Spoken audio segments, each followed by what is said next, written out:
K-9 controversy. This just into the newsroom. New details about the Avondale Police K-9 Rico, who bit a man multiple times after escaping his handler's home in Goodyear. We have just learned Rico is dual-purpose K-9 trained to both apprehend offenders and to search areas.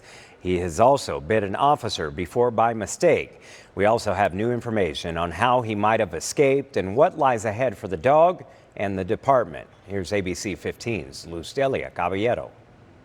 A man is still trying to recover from severe injuries that we know stem from Rico's bites. Now the big question is, will the Avondale K-9 go back to work?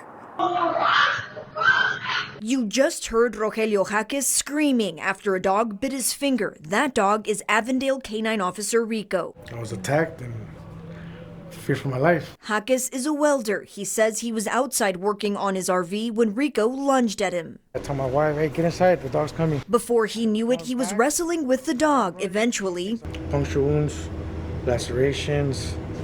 This finger, I think, is pretty much done. I have no feeling towards it. K-9 experts telling ABC 15 incidents like these are rare, and they too are wondering why the K-9 did this. These were pretty deep cuts. They're pretty severe. We go by the Dr. Yin bite scale, and on a level of 1 to 6, this was a level 5, and that's very serious. Maricopa County Animal Care and Control, or MCACC, says this unfolded Sunday, March 5th in Goodyear, shortly after the K-9 escaped from his handler's home. It turns out that the gate just didn't latch properly, and typically they do have a lock on it, and they weren't aware that obviously it wasn't latched. Avondale PD telling us the lock isn't required, but K-9s are supposed to be secured in a department-issued kennel. How would you feel if this dog was let back on the force?